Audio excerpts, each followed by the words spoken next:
Chiefs Wire TV, we are back once again, and it's only right that we come back for the third episode with the mock draft special.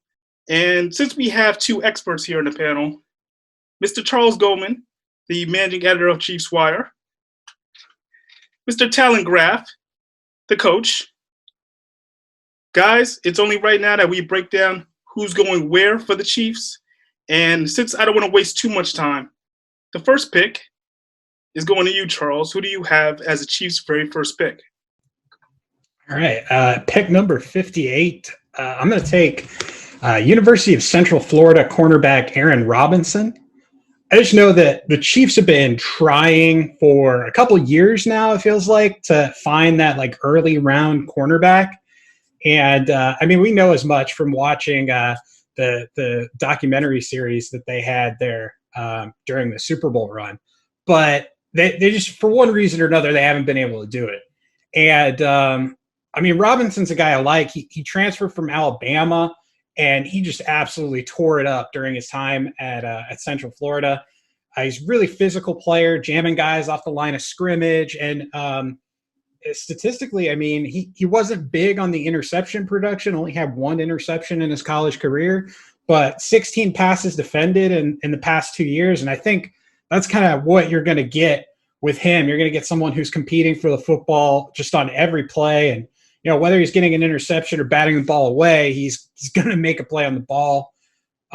He has that inside-outside versatility that we know the Chiefs kind of like to have. They like to have guys who can kind of fill in if there's an issue, flex them outside, flex them inside, wherever you really like him and are most comfortable with him. I think he's probably going to be the starting slot right away if Kansas City were to go and draft him.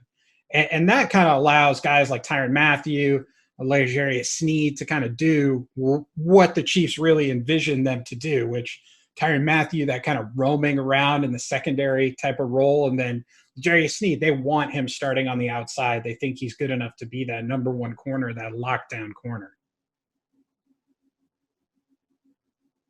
Okay, Talon, you're up next. So I went on the offensive side of the ball.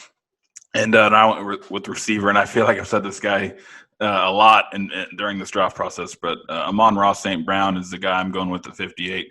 He's a stellar route runner, and his hands are really soft, and he's able to track the ball. He has really good ball skills. So the fact that a guy with a vast array of versatility that can kind of line up inside and outside, he's effective from the slot as well.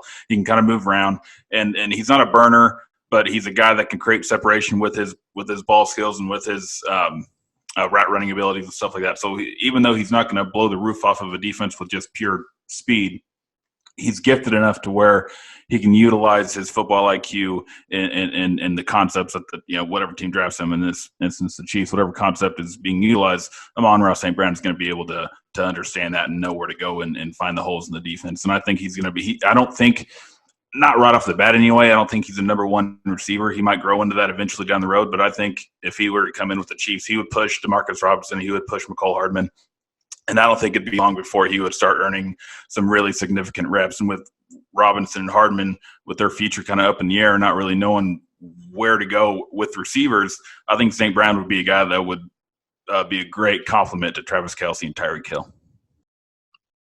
All right, so you're going offense on there. So just a real quick, Talon, just to piggyback off that, you really believe that this pick here would be the replacement for McCole Hardman if you feel like he doesn't get off to a hot start? I think it's a possibility. There's such a loaded wide receiver class. You could really go any round and find a guy that you might be able to utilize down the road. But, yeah, I think with the way the Chiefs are now, you have to start finding the guys that are going to be eventual replacements, because I don't think Robinson is the future. Hardman, I'm not sure. He might be able to stick around. He might be able to find a niche somewhere. But, you have to start grooming guys before it's too late, and I think this is the perfect opportunity to do that. All right, very interesting. I see how you guys are starting off hot right now. So let's keep it in round two, and we're going to pick number 63. Charles, you're on the clock. I think with this one, I'm going to jump back to the offense as well. But I'm not going with a receiver. I'm going with a different pass catcher here. I'm going with tight end. I'm going to take Notre Dame tight end Tommy Tremble. he's a guy that reminds me of somebody that I really liked in the 2017 NFL draft. He was one of my guys in 2017. He reminds me a lot of George Kittle, right? It really in the sense that he was underutilized, I think, at Notre Dame because they had some other guys they liked in front of him.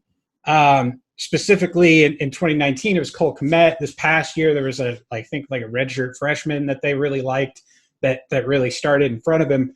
So, I mean, I like his all-around skill set. I like what he brings to the table. He's a good blocker, especially in space. Like that, when he's got like a head of steam and gets into somebody, he's going to put him into the dirt. And he can line up anywhere, right? You can put him at H-back, line him up as a fullback in the backfield or on the wings. You can put him in line as a traditional kind of tight end, and you can line him up out wide, flex him out, let him play a little receiver, but or have him as like a lead blocker on screens and stuff like that. I mean, he worked really well there. But, I just think he was underutilized kind of as a pass catcher, but he flashed a lot this past year. And I think he has the athleticism to really shine in the NFL. And to me, getting a tight end is super important this year because Travis Kelce, you look at him the past 3 years, right? And he's had nearly 3,000 snaps over those past 3 seasons. And, you remember the other offseason, not this year, but last year, he had an ankle thing that he had to have cleaned up. Like he's taken kind of a bit of a beating. So in my eyes, if you want him to last for the life of his contract, you need to stop riding him so hard. You got to get him some help. Get somebody who can take the pressure off him a little bit, whether it's lining up opposite him in 12 personnel or heavier personnel groupings, or if it's just a guy who you can throw in the mix and take Kelce off the field for a few extra snaps. That's in my opinion, something you got to consider doing. And you were saying like possibly being like a good replacement, but having him and Kelce lined up together, because you're a fan of his athletic ability. Could he be a guy like, and mind you, I'm thinking to the highest degree here, back with those New England Patriots offenses when they had Aaron Hernandez and Rob Gronkowski, could you see that type of setup there, Andy Reid's offense? I mean, Andy's always liked to have the 2 tight ends and a good athletic tight end to throw the ball to. At the same time, he's never really had kind of that level of a Rob Gronkowski and Aaron when they were together. But I mean, I think, sky's the limit. And with a guy like Tremble, you have a player there already in Blake Bell who can play that number 2 role. So you don't really have to rush him. You can kind of move him around and do a lot of different things with him in the rookie season. And you wouldn't necessarily have to like hold him to that high regard right away. All right, this sounds good. So we're going tight end with the second pick in the second round. Now, Talon, you are on the clock. So, yes, I actually went tight end as well. I went Penn State tight end Pat Freiermuth. I think he's definitely a better pass catcher than Trimble. Trimble brings his own quality to the game, and I do like Trimble, but I like Freiermuth a little bit better in the pass-catching game, and I think he's more of a Travis Kelce type where he's not as polished of a blocker yet, but he's got the frame to add a little bit more muscle, and he's got the the will to be a better blocker. So just with some coaching and more reps, I think he'll be able to catch up in that area. And we've seen Travis Kelce develop as a blocker over the years. That's one of his strongest assets now is his use as a blocker. So I think Freiermuth can come in. He's already everybody knows how good he is in the receiving game. He's a very polished receiver. He runs crisp routes. He has nice hands for a big guy. He does pretty much everything that Travis Kelce is asked to do, just not as good yet. But I think he's the guy that over time, when Travis Kelce's armor starts to get a little dented, as Charles is kind of alluding to, it's kind of the same idea with that Amon-Ra St. Brown, finding those guys that are going to be the replacements, finding those future guys. And if Freiermuth is sitting there at 63, man, pull that trigger and make him a Chief, because what a great opportunity for him to sit behind Travis Kelce, not have to be that guy, not have to be a Noah Fant or a TJ Hawkinson or a guy right off the bat. Just sit there and learn and develop and be that number 2 tight end for the Chiefs that, for a while now it feels like has fallen short. Like how tight end depth has become the topic of discussion early in the draft. I thought this would be something maybe you guys were going to address later, but It is a need, so I definitely understand that. But moving on, we now have round 4, pick 144. Now remember, this is the Kendall Fuller comp pick. Charles, you are on the clock. Yeah, I think I'm going to go with the literally the younger, less injured model of Sammy Watkins. I'm going to take Austin Watkins Jr. out of UAB. Austin's actually Watkins' younger cousin. And man, guys, this kid, he's special. I'm telling you, he is an incredible route runner. I don't know if either of you saw him at the Senior Bowl, but this kid was like open all day. Call him 7-Eleven, right? Like he looked like someone the Chiefs need because he can get open in those one-on-one situations where, you know, they're going to be double covering Tyreek or Kelsey or whatnot. Somebody's going to be left in one-on-one. If it's Austin, this guy, he can use his footwork. He can use his natural route running ability to get open. And he's got like 4.4 speed. So I like it. I like it. Personally, I'd take him earlier. I'd take him in the 3rd round. I don't know where NFL teams are going to value him. I think he's kind of underrated right now, just out there and in the media. And getting him in round 4 for me, I think it'd be just like an absolute coup. Okay, so staying in the family. I like that, sort of. Staying in the family. Going to go down to your pick, Talon. This is round 4, pick 144. So I'm jumping to the defensive side for this pick, and I'm going Cameron Sample, a defensive end out of Tulane. His counterpart for the Green Wave and Patrick Johnson has gotten a little bit more hype in terms of pure pass rush ability, and it's very warranted. Cameron Sample is not the pass rushing type of DN. He's the edge setting, run stuffing kind of DN. I think he's like 275, 280, somewhere around 6'3". So, you know, he's that kind of guy that can step in and play opposite of Frank Clark or slide inside and allow Chris Jones to play outside a little bit in certain packages. And when you look at the defensive line, it is deep, but you can never have too much. And Sample, where he needs to improve is his repertoire. You know, he's very much a bull rusher. He tries to collapse the pocket from the outside with just by attacking the through the shoulders of the tackle, and that doesn't always work, especially in the NFL. But this is a guy that you can bring in, and he's going to add some quality reps as a depth piece, and maybe down the road, if someone gets injured or something, he could be a 2 or 3 week starter and not really lose much ground. Definitely the strength of the team is their defensive line in terms of the plays that can be made. So I can see that you want to add some depth. You want to bring somebody else in. But, you're not worried that might be a crowded line just to see him get any type of playing time? No, not really, because it's all about rotation in the trenches, especially on defense. I mean, if you can get fresh legs in there, because they're not going to be rotating offensive linemen. So if you can get defensive linemen in there and get some fresh legs and make those offensive linemen really kind of outmanned at times late in the game, heck yeah, it's always going to be a benefit. All right, I hear that. Okay, we are speeding through now to round 5. Now think about the actual draft went this fast. Think about that. We're in round 5 now. This is pick 175. Charles, you are on the clock. Yeah, I think I'm kind of thinking the same way that Talon's thinking here. I want to get a defensive end. I'm going to go with actually a local prospect. I didn't know he was local until actually the other day. And I usually pride myself on that, knowing these things. But Baylor defensive end, William Bradley King, he actually he went to Hogan Prep in KC. He originally got his start at Arkansas State. I believe he played there 3 or 4 years. Grad transferred to Baylor. He's a little bit undersized for what the Chiefs typically like, but we found out last season with Mike Dana that that's not really such a big deal.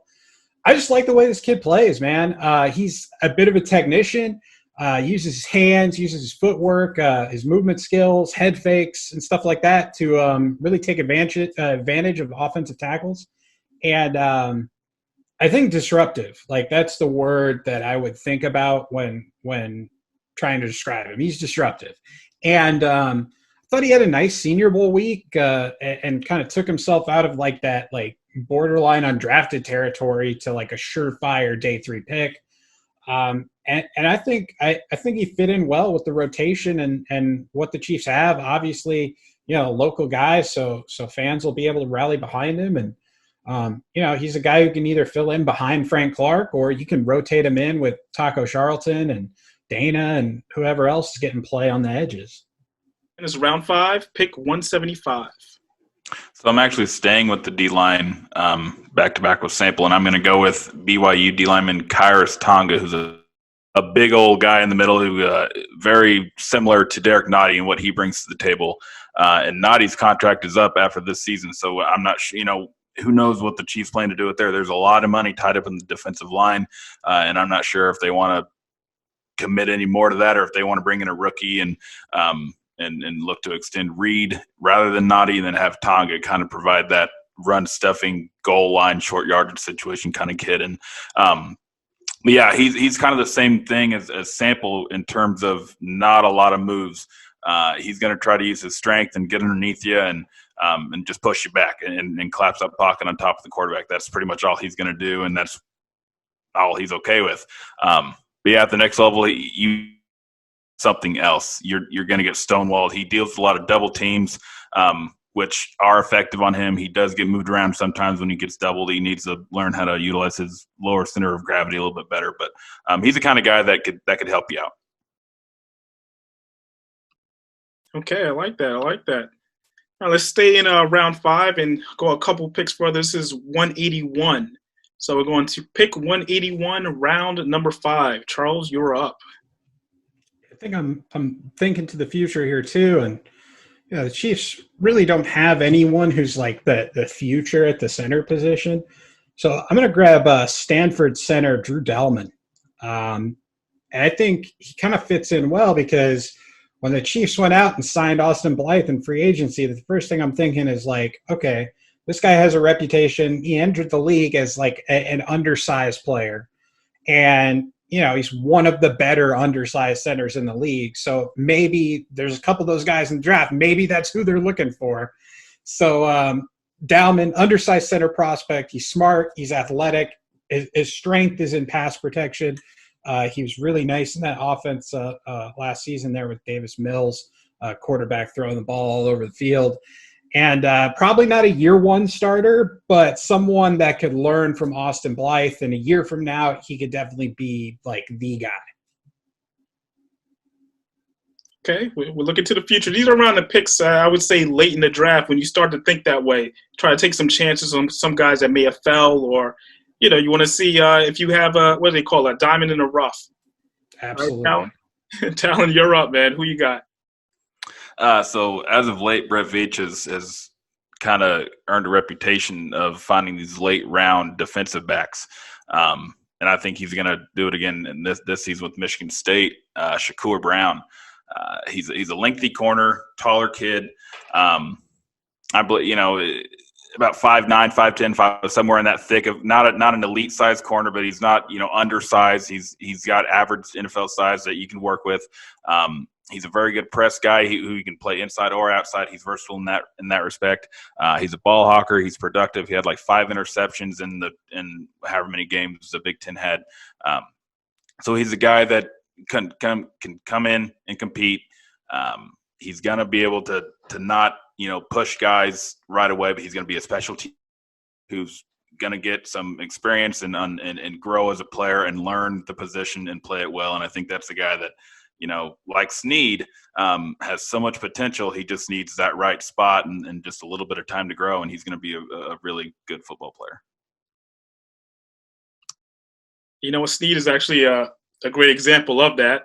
And you never know. Lightning can strike again. It is possible. So let's see what happens. Everyone's putting the pressure on Brett Veach to come through with another strong draft. So we'll see what happens. Round 6, this is it. This is the final round in the Chiefs draft as of right now, unless we have a crazy day of trade. Round 6, pick 207. This was the pick acquired in the DeAndre Washington trade. I don't know you guys remember that. Charles, who do you have as your final pick in this mock draft? Well, you never know with Brett Veach. He could trade up. He did it last year with Bo Peep Keys. Excuse me. But no, I think that this year we probably won't see trade ups like that, just being that it's not a very deep draft class. With my pick, I'm going back to the offense. I'm going to get another receiver here. I'm going with Arkansas State wide receiver Jonathan Adams Jr. I don't know if you guys have seen this kid play, but he's fun to watch, man. He's a big play highlight reel, especially when it comes to making like those acrobatic over defensive back's head catches. I think Kansas State fans are going to remember him well because he had like a 100-yard game with 3 touchdowns against them. I think it was early last season. But at this point in the draft, I think you bet on guys with these like freaky skill sets and good tape. And I feel like this kid has both. I don't know how athletic he is compared to some of these other guys in the class. I think he's probably a hair slower than you'd like him to be. Probably won't be a guy who's going to create a lot of separation at the next level. But he reminds me kind of like a DK Metcalf light almost. DK Metcalf light. That's pretty high praise. I like that. Okay. Talon, who are you ending your mock draft off with? So I'm going with Piglet Williams, the little scat back out of Kansas. And I know he's got a checkered past, and I'm not sure if the Chiefs are willing to kind of take all that on again. They have a long history of that, and most recent, obviously, with, Brett Veach and all that stuff. And who knows? Who knows if they're willing to take a chance on a guy like that again, and with the PR. But anyway, Piglet Williams is a guy that on the field is absolutely electric. He ran like a 4.3 40, great with the ball in his hands.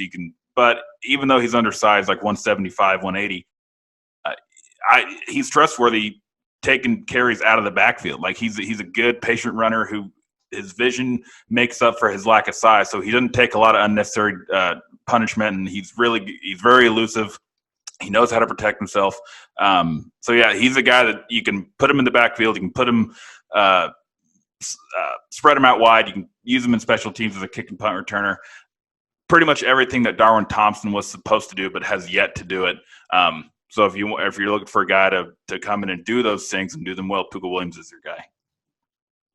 I just can't help but wonder if you probably were watching him pretty closely. I'm just looking at your background. Just a chance, right? That you may have been watching him a little bit. Yeah, it's something. Give that away. Hey, you never know. So all right, guys, those are your picks. As you can see up on the screen.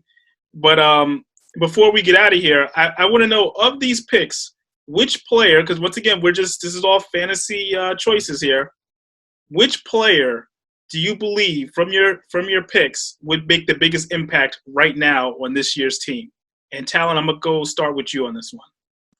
I'm going to go St. Brown. I think he comes in and really, I think through training camp probably takes over the number 2 spot over to Robinson and Hardman. I think he's just such a crisp route runner that he's going to be able to learn quickly, and he'd be productive with Hill and Kelsey taking the most of the attention.